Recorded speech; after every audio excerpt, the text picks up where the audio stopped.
This will hopefully give you a general idea of whose plan works best for you and your family. Now, if you make less than $19,000 annually, under McCain's plan, you should save about $19 more a year than you do currently, and under Obama's plan, you save about $567 more.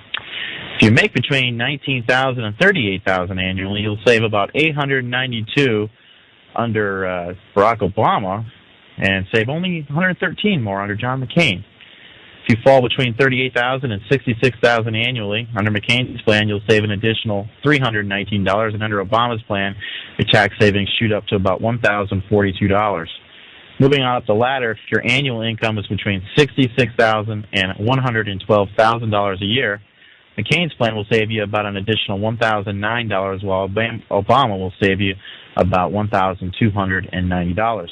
Now, from here on in, you begin to see a real difference growing between the candidates. If you earn between $112,000 and $161,000 a year, McCain's plan will save you about $2,614, while Obama saves you less than $2,204. If you earn between $161,000 and $227,000 a year, Obama's plan saves you just about $2,789, while McCain saves you far more at $4,380. Starting to see the difference. As you can see, the more you make, the more you pay under Obama versus the more you save under McCain. Now, say your income falls between $227,000 and $603,000. First of all, congratulations. Your parents must be very proud. And so is John McCain. He just saved you another $7,871, while Obama is going to want an additional $12.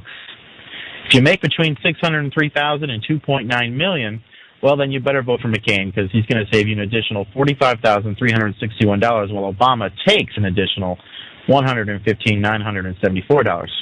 Finally, if you founded Google or you're an oil speculator and you make more than $2.9 million a year, McCain will save you another $269,364 annually, while Obama will tax you an additional $701,885.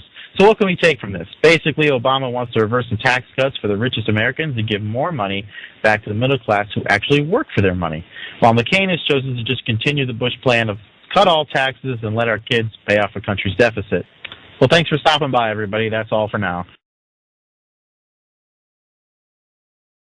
Hello, how are you? Hey, good. Yeah. Good to see you guys. Good All to right. see you too. We've got some really interesting numbers here. You know, we were talking just a few minutes ago about the tax policies of the two major candidates out there, Obama and McCain. How do they stack up? Classic matchup, Republican and Democrat. Look at these numbers, though. Let's start with low-income folks out there, $38,000 to $66,000 a year. If you're earning that, under the McCain plan, you'd save about $319. Under the Obama plan, you'd save over $1,000. So big benefits going for folks who earn less than $66,000. Now let's up the ante a little bit. If you're in the middle of the income stream, $66,000 to $112,000, which is actually pretty rich in this country, your tax bill would come in $1,000 lower. Under McCain, under Obama, it would come in $1,200 lower. Now let's look at people who make a chunk of change, $112,000 to $161,000. McCain, big time savings there of $2,600. Obama, not so much at $22,000 when you stack the two next to each other. But here is the rub, guys. Look at these numbers. If you're super wealthy in this country, Obama is going to sock you with more taxes of more than $700,000. Now, you see the message of that, where he wants to make up tax revenues here. Interesting stuff from the Tax Policy Center. They are a nonpartisan research organization out of Washington. You see that classic matchup, though. What's interesting, John, I think, is that you would expect the Democrats to raise taxes on lots of folks, not just the super wealthy. Not the case with Obama, really going after the super rich here. Yeah, the whole, I guess, message of this campaign is that and Jim Webb was talking about this yesterday, that there's this calcification of, difference between the very wealthy in this country and those who are financially disadvantaged. Huge gap, growing gap. Or even people in the middle class, and I guess they want to try to level that playing field a little bit. Want to level that playing field, and very interesting differences, of course, also Obama giving tax credits to people who don't have income to report. So very different approach to taxes in this country. Makes it clear as a bell for you out there who are going to be voting in November. All right, lot to consider this year. That's right. About. That's right. Jerry, thanks so much. My pleasure. Both John McCain and I favor tax cuts. No matter what he says, both of us favor tax cuts. The difference is that Senator McCain wants to continue the Bush tax code that rewards wealth. And I want to reform our tax code so that it rewards work. The typical middle-class family, most of the people represented here, according to an independent study that was just done and released yesterday, the typical middle-class family will get 3 times more from my tax cut than the one John McCain has proposed. 3 times more in tax relief.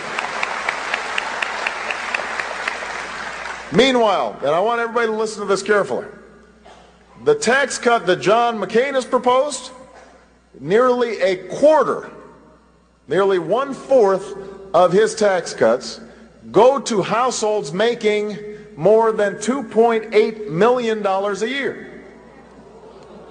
Now, if anybody, I don't want to embarrass anybody, but how many people here make more than $2.8 million a year? I mean, if you're there, I want to know you because we're still fundraising for.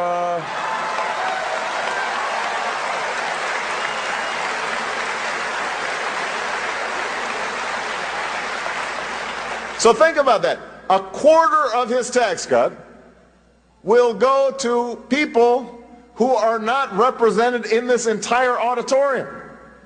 People making more than $2.8 million. That's where John McCain wants to focus his tax relief in this struggling economy.